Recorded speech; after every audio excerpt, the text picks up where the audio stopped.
Executive Editor of Hub Culture. Really pleased to be with one of our Davos friends, Lexi Mills. How are you? I'm well, thank you for having me. CEO of Shift 6 Studios. Now we're going to talk, is that right? Yes, that's correct. It is, correct. okay. We're going to talk about misinformation because it's a massive issue around the world. But tell me why for you it's so personal.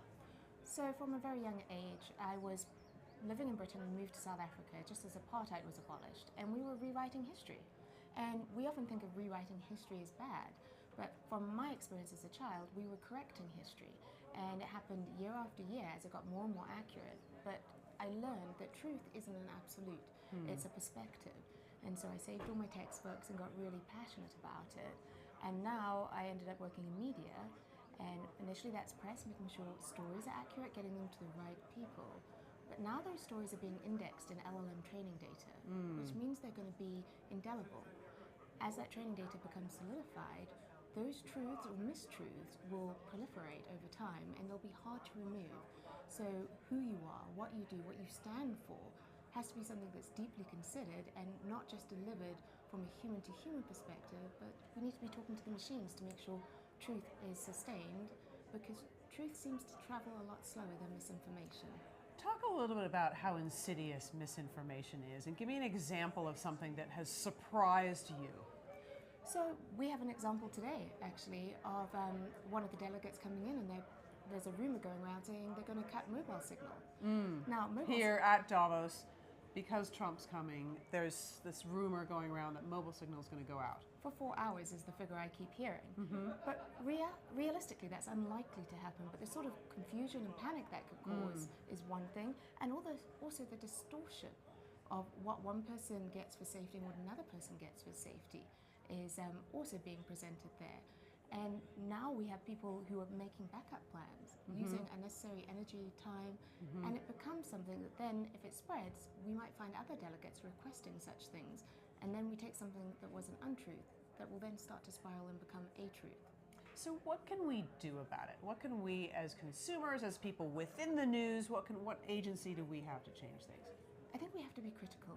We have to understand that, especially in the Western world, a lot of our news is tailored to us. So we are stuck within our own bubbles. The beautiful thing about Davos is that we get to meet in person, one-on-one. And when we do that, we don't just converse, but our algorithms influence each other.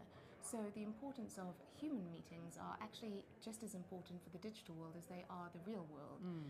And we need to be clicking outside of things. We need to be questioning our sources. When we ask most consumers, oh, you read this story, who was it by? Where did it come from? They can't tell you. So that nature of trusted source has changed so much over time. And if we're going to start spreading news, we need to try a little harder to read beyond headlines. How do you work with an LLM to make sure that happens? I mean, quite rightly, a lot of newspapers want to keep their content behind a paywall, because how else are you going to pay journalists, and how else are you going to get trusted information?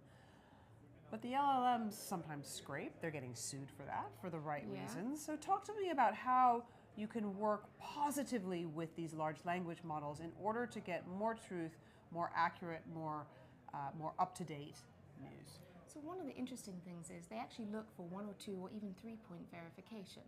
So there might be a news story that you've crafted, that you've worked on, that you've made sure is accurate. You've pitched it to an authoritative journalist and publication. Those carry weight within the LLMs. But make sure it correlates with your LinkedIn, your Crunchbase.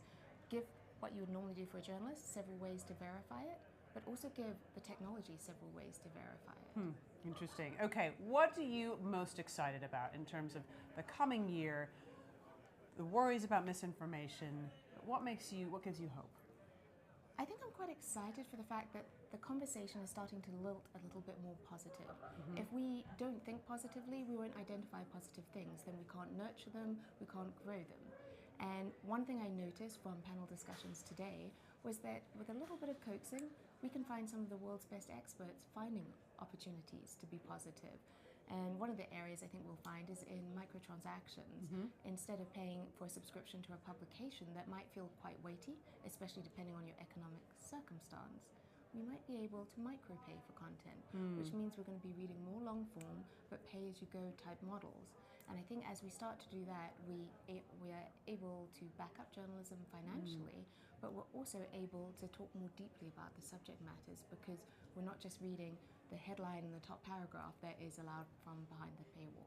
Lexi, thank you very much for stopping by the Hub Culture studio here in the sunshine, Davos 2026, and I'm Edie Lash. Thank you for having me.